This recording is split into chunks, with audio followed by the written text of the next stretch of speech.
Здравствуйте, добро пожаловать снова на Ламрин. Помните, что мы проходим через 7 шагов, чтобы достичь того места, где у нас есть это чувство, когда мы прыгаем между планетами и помогаем людям на всех этих планетах. Это видение Бодхисаттвы. И мы на третьем из них. Итак, марша означает, вы осознаете, что все люди вокруг вас были вашей мамой. Мы закончили Тринтрен, который состоял в том, чтобы помнить все классные вещи, которые они сделали, чтобы позаботиться о вас, в основном, чтобы вы не умерли, и вы стали взрослыми благодаря их тяжелой работе каждую минуту дня. И они также по-настоящему страдали от финансового бремени, связанного с вашим воспитанием. И вот мы дошли до третьей категории, которая называется Тринсо. Трин сокращено от Кадрин, что означает доброта, и сова означает исправить это, что означает отплатить. Итак, Тринсо означает, если мои мамы были так добры ко мне, тогда что я могу сделать, чтобы им отплатить? Как я могу отплатить им? Мне это нравится. Мне кажется, это будет очень уместно здесь, если мы добавим специальный стих из 3 главных путей. Я вставил этот стих, потому что считаю его особенно подходящим сюда. Он звучит так. Я часто вспоминаю этот стих, много размышляю над ним.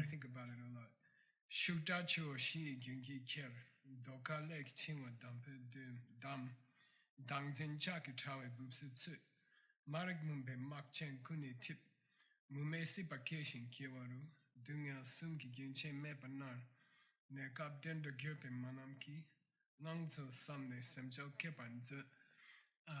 Это в книге «Три главных пути» Джетсон-Капы представлена эта идея, чтобы отплатить за доброту вашей матери. Я был в Монголии много лет назад. Думаю, это были 90-е годы. И они только что получили независимость. И религия снова была разрешена. Впервые примерно за последние 75 лет. И это было волнительное время пребывания в Монголии. Я объявил, что буду выступать вместе с замечательным учителем, великим ламом по имени Бакула Ринпоче. Это выступление было на стадионе. Это было самое большое место, где это можно было сделать в Монголии. На самом деле там находится национальный цирк, который является самым большим стадионом в Монголии. И было много людей. Я помню, что я использовал этот стих, я начал с этого стиха. И я смотрел на одну семью и говорил о том, как бы они себя почувствовали, если бы их дочь оказалась их мамой.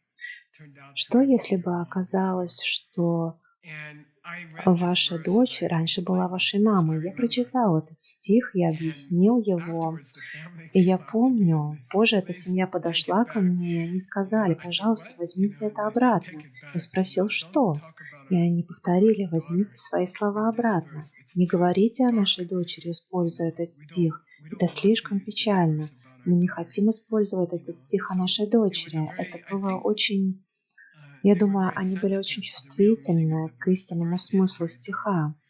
Этот стих весьма мрачный, очень грустный.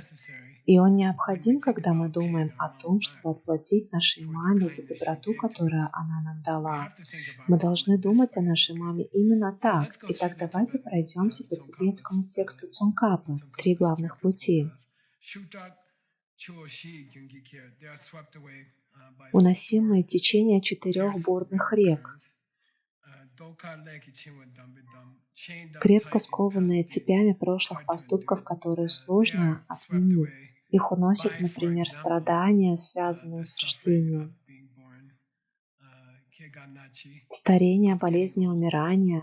Там находится наша мать.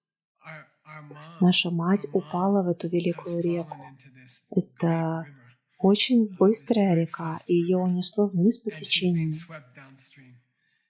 И река — это Кенга-на-Чи. Она испытывает страдания, связанные с рождением. Потом она испытывает страдания от старения каждое мгновение с момента ее рождения. неудержимое старение, словно сгорающая свеча. И еще она часто болеет в этой жизни. Я был переводчиком врача Далай-ламы на протяжении нескольких лет, одного из двух величайших тибетских врачей в мире. И я был потрясен, когда однажды он сказал, на одном выступлении он сказал: кстати, здоровье – это не норма, здоровье – это ненормально, болезнь – это нормально. Я спросил, что? Он ответил: это нормально для элементов вашего тела выходить из баланса. Это нормальное состояние человеческого существа, а быть здоровым – это как очень редкий баланс всех элементов вашего тела. Состояние человека, то есть нормальное состояние человека, это быть больным. И если вы здоровы в какое-то время, это чертовски большая удача, что вы здоровы на какое-то время. Итак, кьега начи, и тогда наша мать должна умереть. Так что наши матери, эти прекрасные люди, которые были нашими матерями, их уносят вниз по течению этими 4 видами страдания.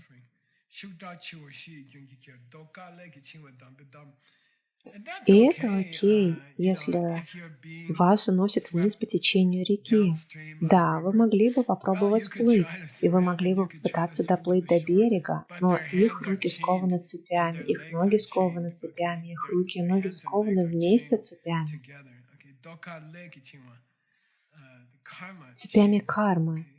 Возможно, если бы они были закованы в цепи, они могли бы плыть, и, возможно, они смогли бы попытаться добраться до берега, но они скованы цепями, их руки скованы цепями, их ноги скованы цепями, прошлой кармы. На самом деле у них нет выбора, у них нет вариантов, у них нет возможности изменить направление их жизни. Направление их жизни во многом определено тем, что они делали в своих прошлых жизнях, поэтому у них нет возможности попытаться сделать что-то вроде спасения себя.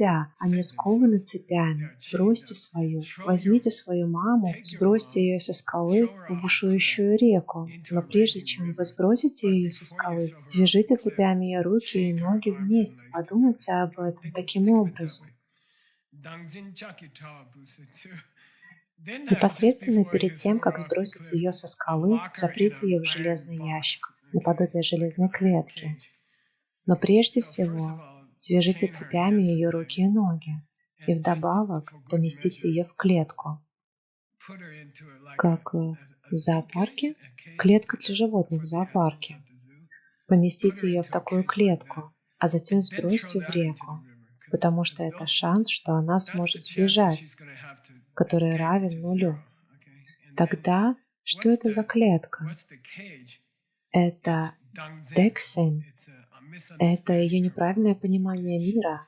Например, неправильное понимание того, почему ваш муж кричит на вас в этот момент. Когда вы не понимаете, когда вы ходите на кухню, и ваш муж начинает кричать на вас, и вы не понимаете, что происходит, и кричите в ответ. В некотором смысле вы находитесь в железной клетке. Вы только что поместили себя в железную клетку, а теперь подумайте о маме, которая вас воспитала, которая не давала вам стать похожими на животное.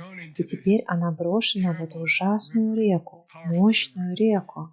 Ее руки скованы, и ее ноги скованы цепями кармы, созданной ею в прошлом.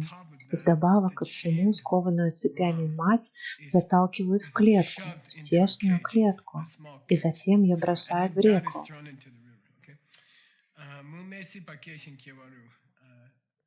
Они рождаются, вы знаете, мусу-муши.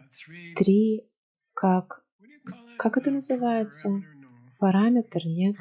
Комбинация, 3 или 4 комбинации. Это муме означает бесчисленные комбинации. Это интересное слово. Муме означает бесчисленные комбинации. Она рождается в бесчисленных формах. Животные, разные виды птиц, разные виды рыб, разные виды людей. И она страдает от 3 видов страданий. Она возвращается к образу потоки реки. И в этом потоке она беспрерывно страдает от этих 3 видов страдания.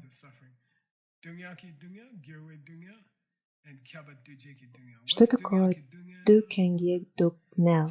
Страдание страданий. Какой есть классический пример? Боль в спине или ноге. Затем второе. Каждый раз, когда вы хорошо поужинали, это изменится, вы снова проголодаетесь. Страдание перемен.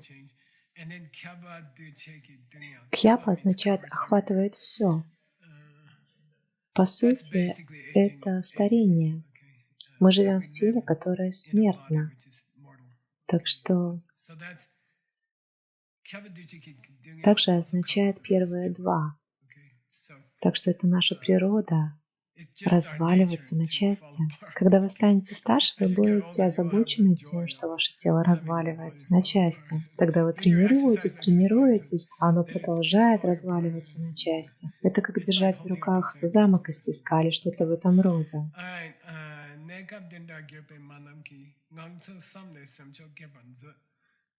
Подумайте об этом, попытайтесь представить, что все люди вокруг вас были вашими мамами.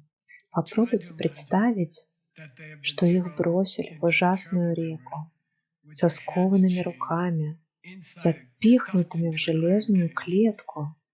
И в этой клетке под водой, борясь, они испытывали настоящую боль.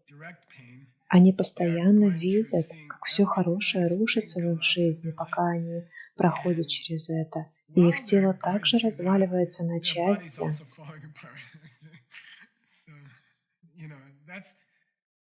Давайте представим вашу маму. Даже ваша мама в этой жизни такая же.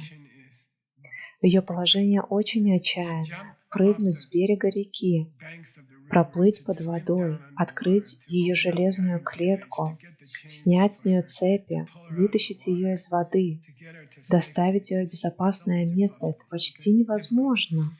Трудно, но, по крайней мере, мы должны попытаться представить себе, что это то, что мы хотели бы сделать, и это приведет нас в нужное состояние ума, 3-го шага для развития бодхичитты, видения бодхисаттвы, которое является тем, что вы, если вы хотите отплатить своей маме, то просто вытащите ее из реки, вытащите ее из клетки, снимите с нее наручники. Отплатить маме за все, что она сделала для вас, не означает купить ей новый телевизор, когда она станет слишком стара, чтобы работать.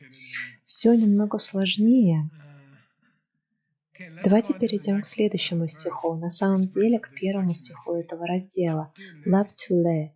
Лапту – это называется Шикша Самучая. Шантидева, мастер Шантидева, написал 2 великие книги, которые у нас есть.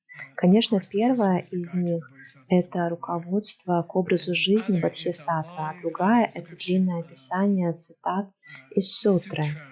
Это относится к тренировке себя. Это называется спутник тренировок. Ваша мама, представьте свою маму. Мьё означает «сошел с ума», как будто она сошла с ума. У меня есть подруга, и ее мама. На самом деле это большая опасность для пожилых людей, когда они неправильно принимают свои лекарства. Они забывают, что уже принимали их, и они пьют их по 3 или 4 раза в день.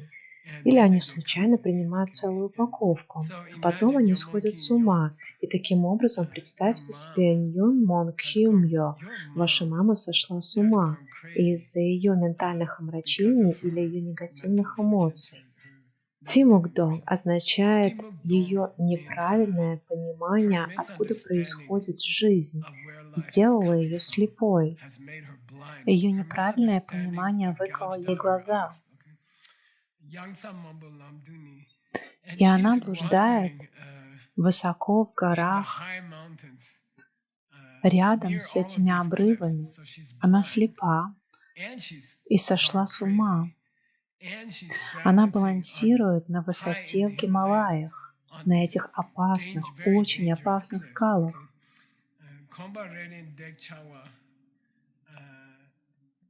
Затем вы наблюдаете, как она делает неуверенные шаги близко к краю, глубокой пропасти, глубокого ущелья.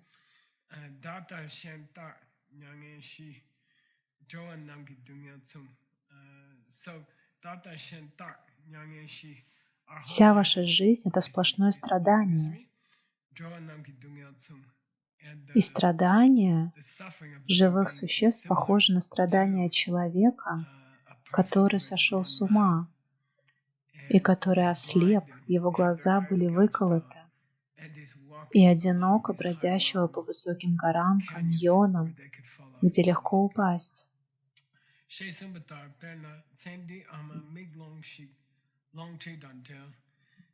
Представьте свою маму в этой жизни, Мик Лонг. Ее глаза вырезаны.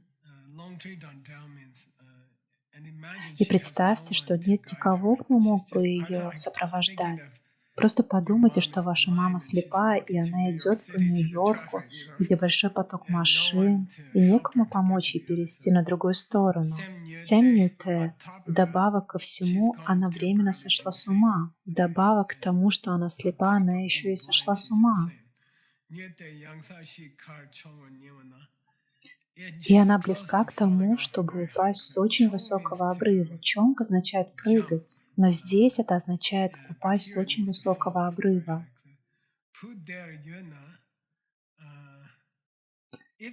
Если ее дочь или сын находится рядом с ней,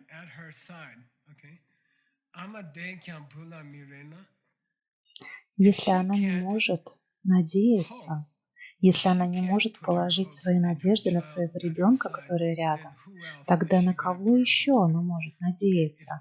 Если ее ребенок, ее дочь или ее сын идет рядом с ней по улицам Нью-Йорка, а мама временно сошла с ума и к тому же слепа, и если этот сын или дочь не протянут ей руку и не помогут ей перейти через улицу, то на кого она может надеяться? На кого еще она может надеяться?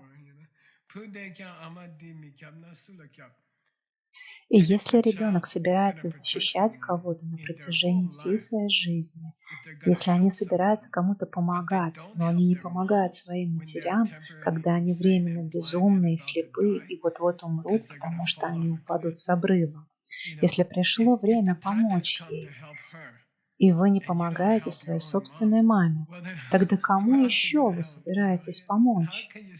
Как вы можете сказать, что вы хороший человек? Как вы можете говорить, что вы занимаетесь благотворительностью, если вы не хотите помочь своей собственной маме, которая сейчас рядом с вами и которая умрет через несколько минут, если вы не схватите ее за руку и не поможете ей? Хорошо, здесь на картинке мы можем видеть, я пытался найти фотографию кого-нибудь убегающего от пожара. Это не очень хорошее, верно? Это выглядит как какой-то воришка. Но я думаю, что на веб-сайте, который я использовал для поиска картинок, они все веселые. Вот почему я им пользуюсь. Но в любом случае представьте себе, что это ваша мама.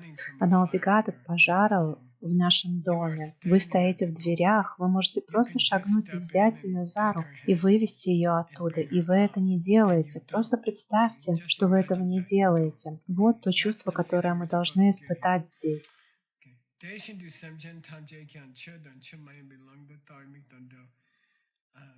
Каждое живое существо вокруг нас слепо. Люди во всем мире вокруг нас слепы, особенно если они не обучаются дхарме. И они не знают, что правильно делать и что неправильно делать.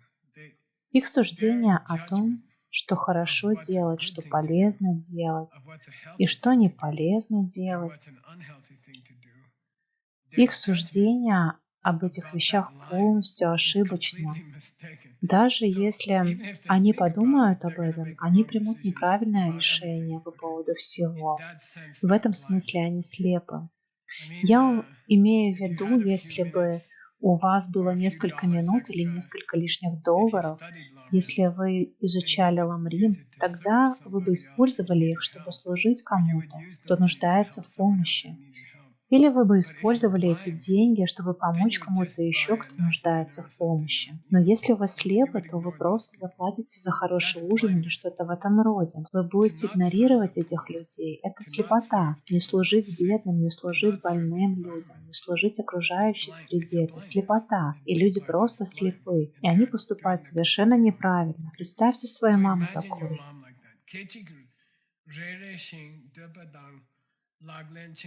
Все ее надежды в жизни, все цели, которые она пытается достичь, совершенно ошибочны. Поэтому каждый шаг, который они делают в своей жизни, подобен человеку, танцующему на высоком утесе, который вот-вот сорвется вниз. Каждый их шаг по жизни, сделанный вслепую, опасен. Это опасный шаг.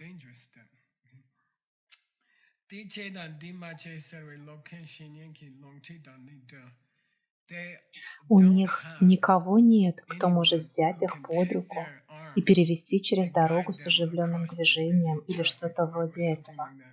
Здесь это называется шеньен.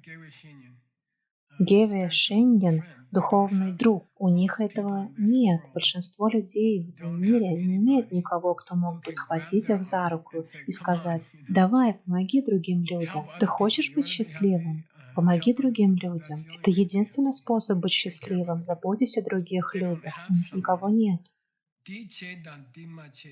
У них нет никого, кто мог бы им сказать: делай это и не делай этого. Это хороший поступок, а это плохой.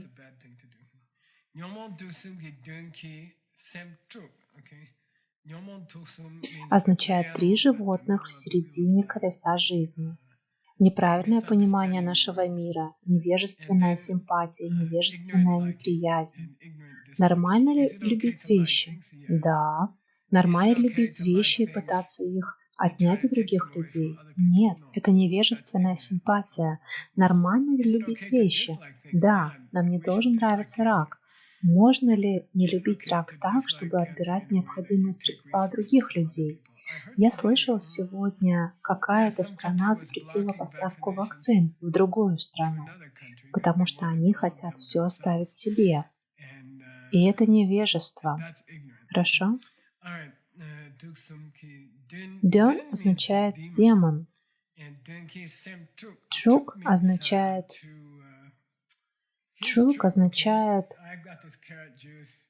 у меня есть этот морковный сок, и если бы я захотел, это называется трюк. Трюк означает встряхнуть его. Это как сделать приятный морковный сок или что-то в этом роде. Давайте посмотрим, вкусно ли это. Так что это называется трюк. Люди вокруг нас трюк, охвачены демонами. Это 3 вида негативных эмоций.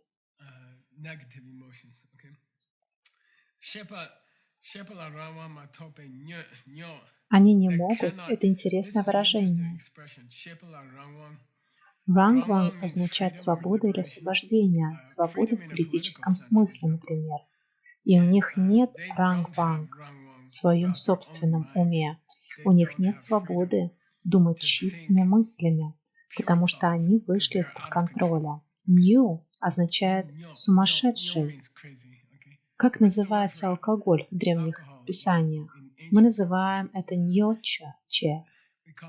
Ньоче означает то, что делает тебя сумасшедшим, сводит тебя с ума.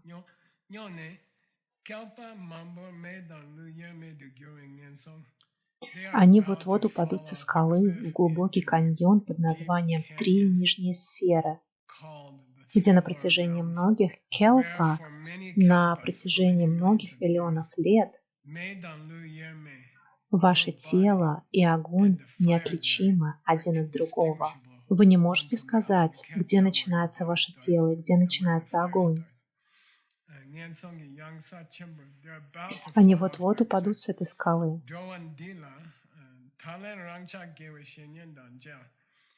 Но мы, ребята, рангчак. Мы встретились с духовным учителем. Нам очень повезло встретиться с удивительным духовным учителем.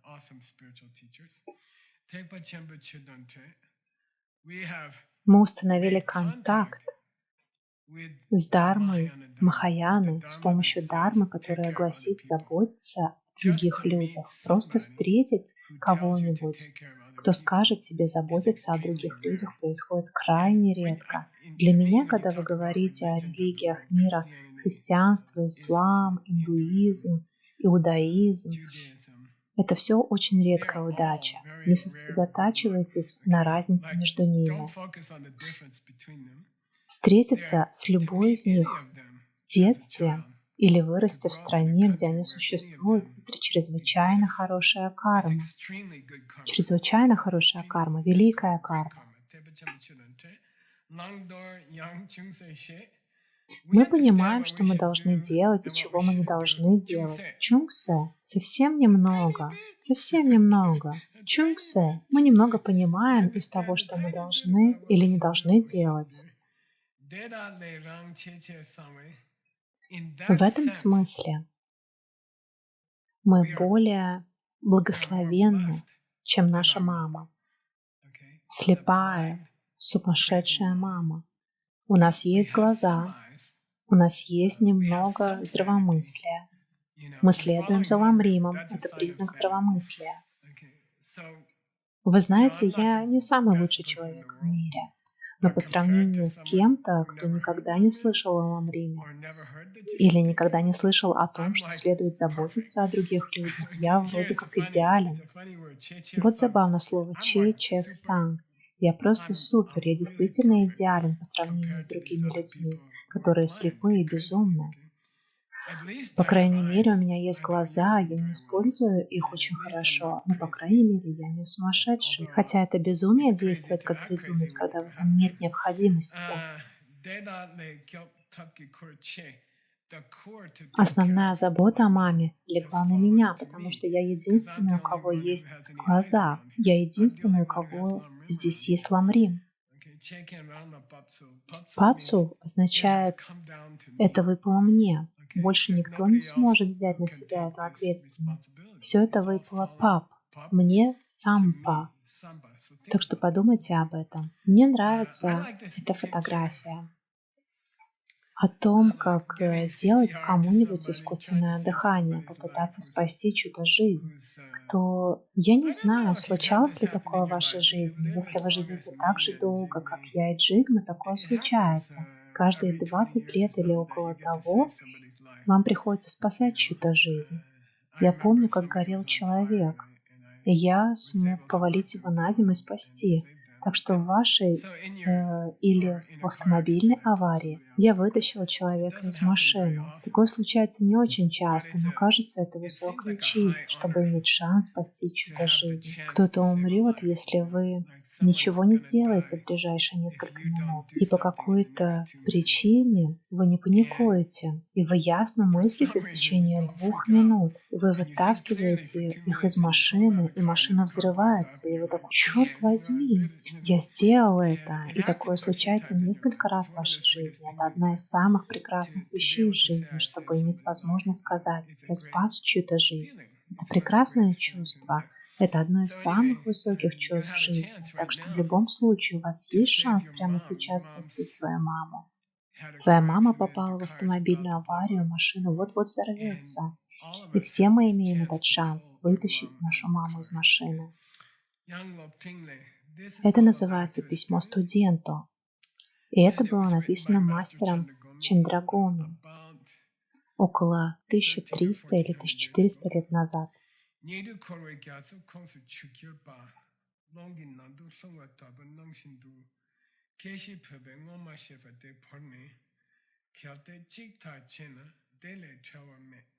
Ненту означает «ваш любимый человек», люди, которых ты любишь. Они упали в океан сансары. Жизнь полна страданий. И там есть, как это называется, воронка, потому что есть еще одно слово для этого. Это техническое слово для воронки посреди океана. Это похоже на вихрь, да? Я не знаю, вы можете проверить. Но в любом случае ваша мама попала в эту воронку посреди океана.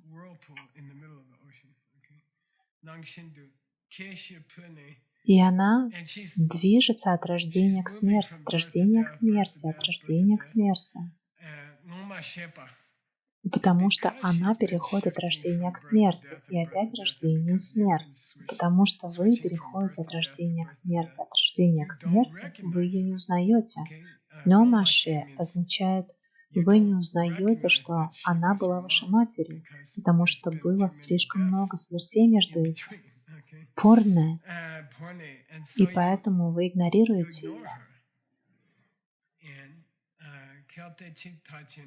И ты как бы говоришь, я собираюсь сосредоточиться на себе. Я думаю, что я просто сосредоточусь на себе. Я знаю, что другие люди страдают, но они нет. Нет никакой серьезной причины, почему я тоже должен заботиться о них. Вы не осознаете того, они были вашей мамой.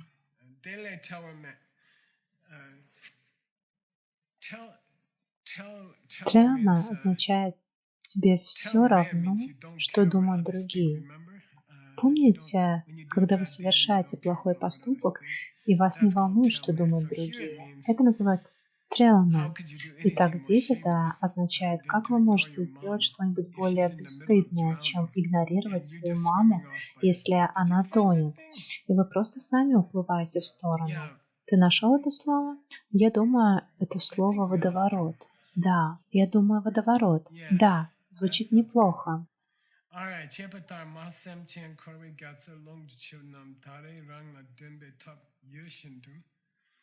Твоя мама попала в океан. Ее захватывает водоворотом пучины. И у вас... Как вы называете эту штуку, которую вы бросаете тонущему человеку? Круг? Спасательный круг. Да, у вас есть спасательный круг. Да, а потом вы просто стоите там со спасательным кругом, и вы ее бросаете? Что с вами не так? Какой вы человек? Например, у вас есть способ, который называется ламрим, и вы могли бы просто кинуть ее в сторону. А вы такой, что? О, смотрите, она тонет. Если вы ее не вытащите, мараб, вы должны выучить это слово мараб. Мараб не имеет ничего общего с матерью, и это не имеет ничего общего с тем, что на самом деле. Мараб означает худший из худших. Это полезное слово. Мараб означает ты худший из худших, из всех людей на свете. Ты просто отстой. Ты стоишь там рядом со спасательным кругом, и ты смотришь, как твоя мама уходит под воду. Что с вами не так? Это Марабдхачи. Ты как худший из худших.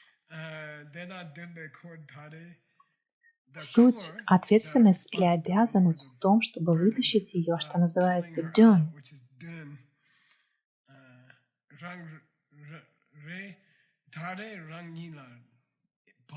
Пап означает ответственность легла на ваши плечи, поэтому сделайте это. И это то, что называется медитировать в благодарность за доброту вашей матери.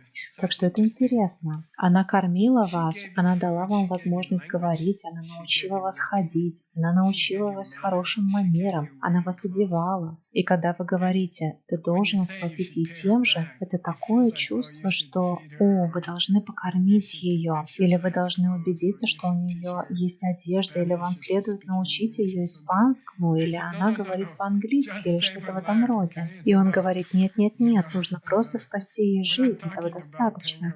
Мы не говорим о том, чтобы отплатить ей тем, что она вам дала. Мы говорим о спасении ее жизни. Это совсем другое. Ты можешь отплатить ей тем же. Не покупая ей новое платье или без приглашения на хороший французский ужин. Как насчет того, чтобы просто спасти ее жизнь? Это было бы здорово. Затем он цитирует книгу под названием «Суть Срединного пути», которая является известной книгой, написанной мастером Бхавы Вивека «Нижний Срединный путь».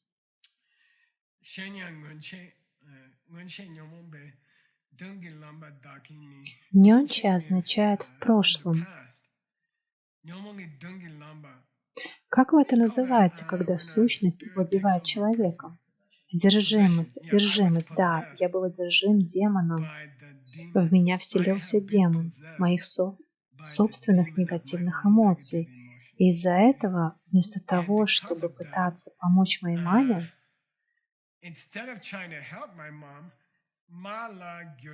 гюрче — интересное слово. Это означает «меняющий». Верно, Тим? Гюрче — меняющий, и это слово означает соль, потому что это меняет вкус блюда. Меняющий. «Ме» здесь написано с ошибкой, означает открытая рана. Итак, я должен быть героем, который идет и спасает свою маму. Но то, что я делал до сих пор в моей жизни, потому что я был одержим демоном моего собственного эгоизма, я сыпал соль на ее раны, вместо того, чтобы попытаться положить на них повязку. Я делал все возможное, чтобы ухудшить ее состояние. Я столкнул ее со скалы после того, как она ослепла и сошла с ума. И я как будто вел ее к краю скалы.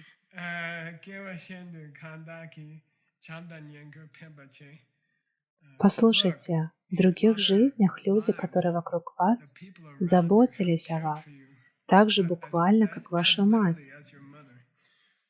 У них есть джампа, они показали вам джампа. Что это, ребята? Любовь. Ньенкур. Ньенкур означает, они уважали тебя и заботились о тебе. Хемпа. Они оказали вам помощь на всю вашу долгую жизнь. В ответ. Разве вы не хотели бы отплатить им тем же? Разве не хотели бы отплатить им тем же? Что самое лучшее вы можете сделать? Как глагол. У нас было в сутре алмазного огранщика.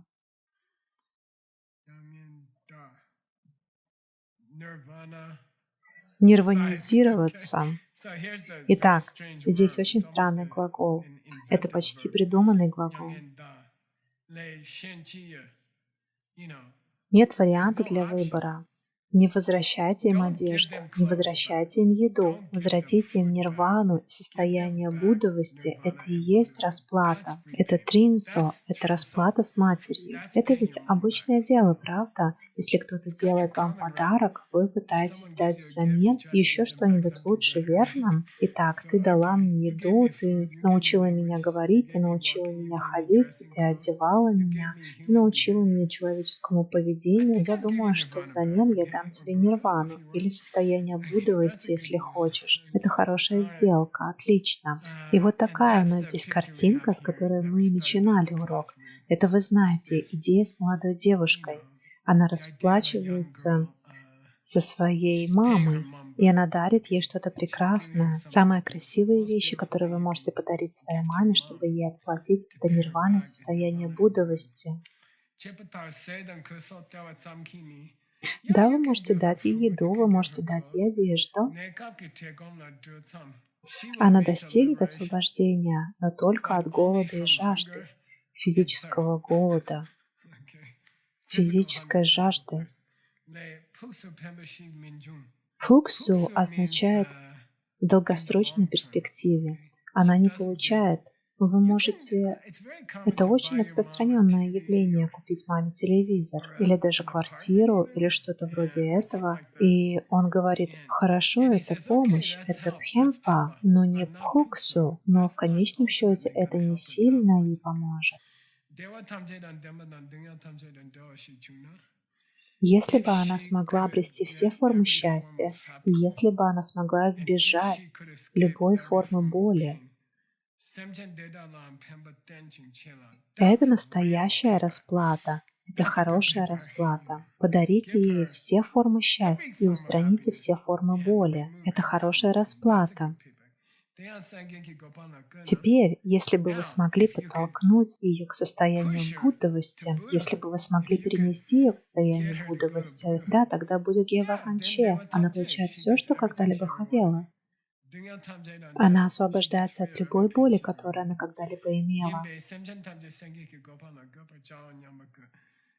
Таким образом, потому что каждый был вашей мамой, вашей мотивацией должно быть желание отплатить им тем же. Я приведу их в состояние буддовости, я буду проводником, я приведу их в состояние буддовости. Мне нравится такое видение. Я проходил этот ламрин 3 раза с моим учителем на протяжении 30 лет, и мне очень понравилось такое видение. Мы часто использовали это в DCI. Предположим, мне нравится рассказывать эту историю, потому что это касается меня. Подруга моей мамы, которая была одинока, я помогал заботиться о ней время от времени. Ей каждое утро приходилось принимать лекарства, и позже мы наняли человека, который давал ей лекарства каждое утро, потому что она бы могла принять не те или могла бы принять сразу много. Она приняла целый флакон какого-то препарата и пошла, как бы вы это назвали, временное помешательство, и она готовила еду, и она резала овощи большим ножом. И вы можете сейчас посмотреть на картинку. Мне потребовалось очень много времени, чтобы найти эту картинку. Не знаю почему. Да, она резала овощи этим большим ножом для мяса, и мы сказали ей, мы пошли в магазин, мы сказали, что вернемся. И мы возвращаемся и пытаемся открыть замок. У нее раздвижная стеклянная дверь, и у нас не получается. А она забыла, что мы должны прийти, и она подумала, что я грабитель, или кто-то пришел, чтобы причинить ей вред. И она схватила нож и направилась к двери. И мы так, о, нет, это же мы. Но когда 90-летняя старушка напугана, и когда она держит тесак в своей руке, знаете ли, иногда, и это ответ на вопрос, который вы будете получать как буддист много-много раз от других людей. Хорошо, вы буддисты. Так что вы будете делать, когда кто-то нападет на вас, если на вас нападет другая страна, или если человек нападет на вас с ножом? Тогда что вы будете делать? Как правильно себя вести? И классический ответ, который вам следует выучить, если вы собираетесь изучать ламрин, это отнеситесь к ним как к своей собственной маме. Если бы ваша мама случайно приняла немного больше лекарства и сошла с ума, и потом, когда вы бы входили в дверь, она бы подумала, что вы это кто-то, кто пришел, чтобы причинить ей боль, и вышла бы к вам с большим ножом. Тогда бы вы застрелили ее, ударили бы ее ножом. Потом, нет, конечно, я бы не стал, хорошо. А что бы вы сделали? То ж я бы постарался повалить ее на землю и попытался бы вырвать нож из ее рук. Хорошо. А что, если бы она вас порезала? Ничего страшного. Это того стоит. Она сделала мне несколько порезов, но это лучше, чем бы убить ее.